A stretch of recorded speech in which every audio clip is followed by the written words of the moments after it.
wanted to show you my beautiful kangaroo paw fern. I've had this thing for about 3 years now, and everyone I had before that I just kept killing, and I think I finally have found the secret to keeping this thing alive and looking good throughout the winter. What I've been doing with her is, first of all, can you guys see these little feet coming out?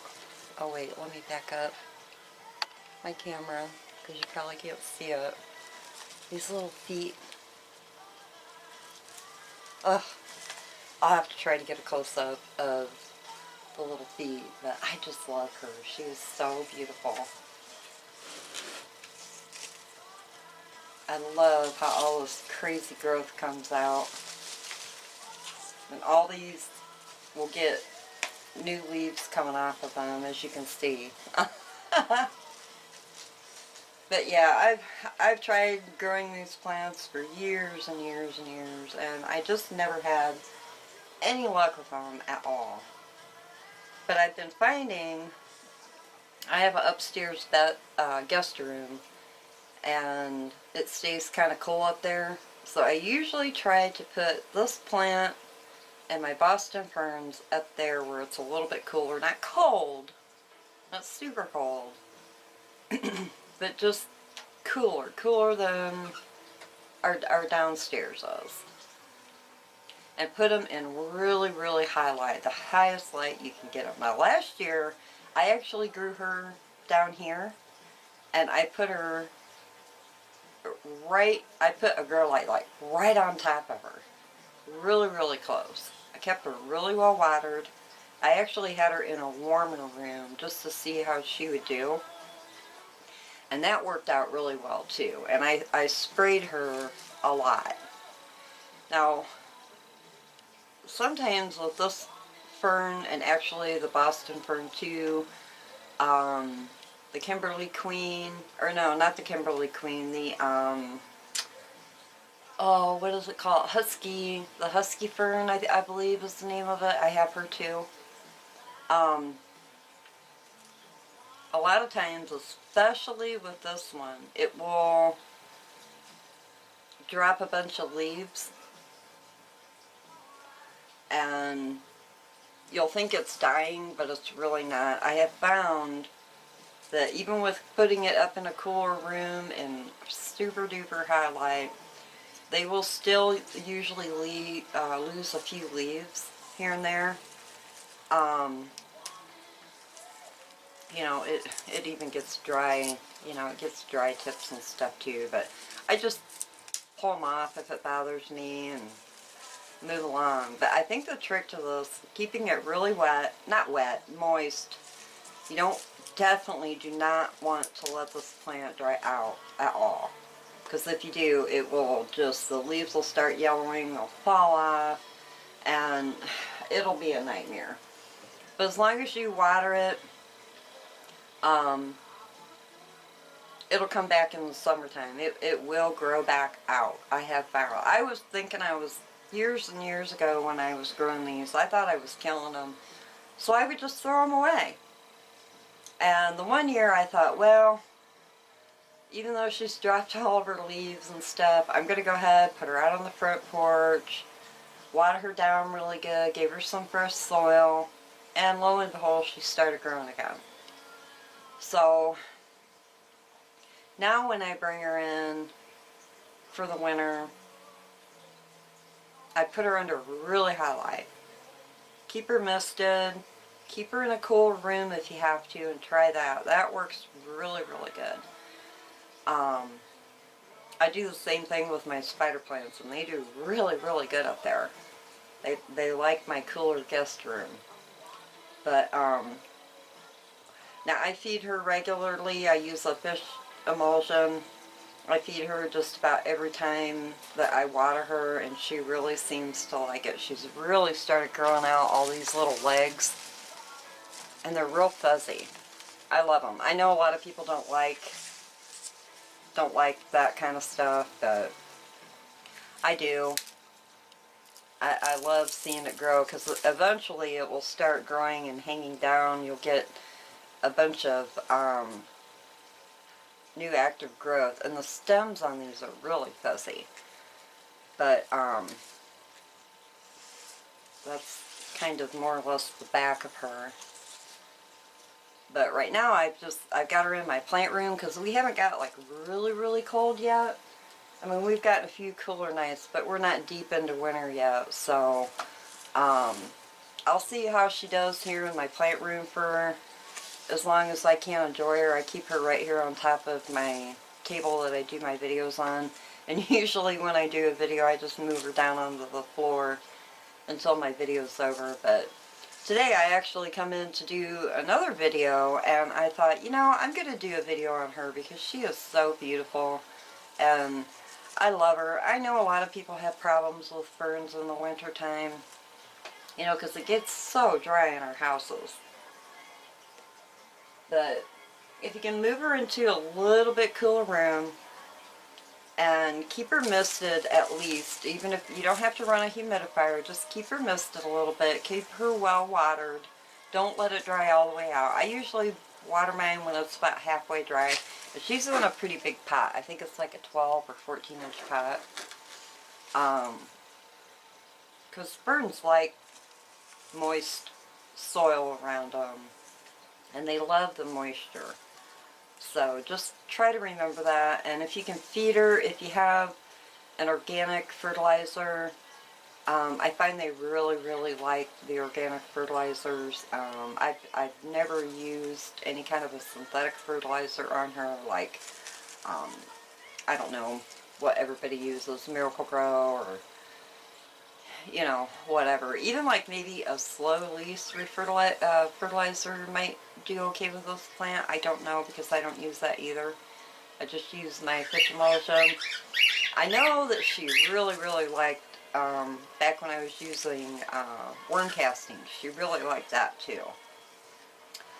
But yeah, if you can just, if you're having issues, if you can find a cooler room and put her in some really bright light, not sun, obviously.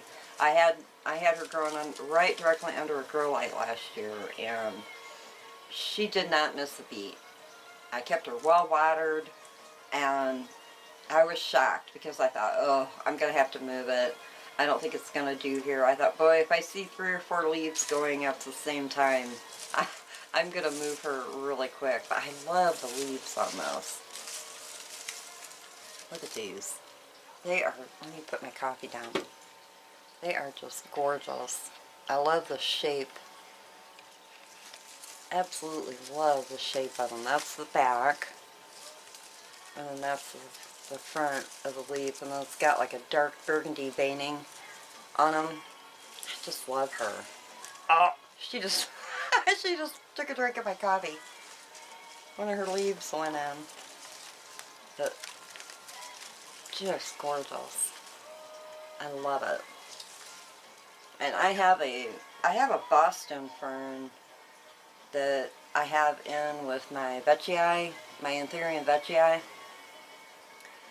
And that thing does really good in with another plant. So that might be another option for you if you've got a plant that likes the same kind of moisture in the soil and the same light levels. You may want to pair your plant up. My vetii and my Boston fern is doing wonderfully together. I think I've had my vetii for about 4 years, and right away I potted a small Boston fern in with her because my thinking was it will help me determine how to keep my vetii watered, since it's an Anthurium. It's the first Anthurium I think I ever had. No, I think I had my Super Bun first. I think that was the first actual Anthurium I ever had. But my vetii, I wanted to make sure that I was watering her properly and had the right light. So I thought, well, I'll put a fern in with her. And God, the fern is massive. My vetii is massive now, and they're doing good together. They will be together forever, as far as I am concerned, because I like the look, and they're happy together, they're growing well together, so. But yeah, I just wanted to show you guys this plant. I love her, and I know I have struggled and struggled with this over many years. I have a very big sweet spot in my heart for ferns, and I've tried the mainhair ferns, I've tried rabbit foot ferns. I can't grow them. I've tried everything. I've put them in terrariums, I've put them in big huge jars, you know, like a big fish bowl, and I thought, oh, they'll do good. No, I just, but these and the Boston ferns I finally have figured out. I have a big huge Boston fern out on my back porch right now. I brought her in, and I'm trying to figure out, I really hate to leave her out there to die, but I'm trying to figure out a spot upstairs where I could put her, because she is huge. And I do not have room in here in my plant room. I don't have room in my living room or in my dining room. But I'm such a fern sucker. I love them. And my mom has got a beautiful rabbit's foot fern. And I think she has a maidenhair fern. I don't know, I can't remember. That might have been a few years ago when she had that. But her rabbit's foot fern is gorgeous. And I keep asking her, every time I go over there and see it, I'm like, what are you doing to make that rabbit foot fern grow so beautifully? Every damn time I get one, I kill it. It'll look beautiful for a while, and then all of a sudden it's just toast. And it makes me so mad, because I just love ferns. I have ferns growing all over in my yard outside. I have a few in here that do good for me, but the mainhair fern and the rabbit foot fern, I murder them every time. And I was murdering these kangaroo paws for a long time too, and I finally got it, I think. I hope I don't kill it this year. But I think I finally have her figured out. You can see I had her hanging out on my front porch, but I did have it tucked under my pot, but it keeps coming undone, and it's not going to stay right now either. There we go. But yeah, I'm hoping I'm not speaking too quickly on what I think I have her figured out. But, and I guess you can actually propagate. Now, I've never tried it. I guess you can actually propagate, like, off these little feet. These little fuzzy feet that she has hanging down. I guess you can just cut them and then, like, put them on top of spag moss or something in a container. I've never tried that. I've never tried separating this plant to make two plants. I don't want to do that. I have no interest in tearing my plants apart unless I'm trying to make them, you know, a little bit bushier or whatever. But anyways, I'm going to let you guys go.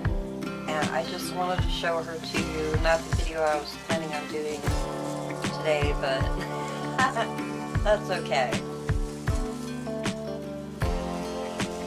Alright guys, I'm going to let you go, and I will talk to you later. Bye.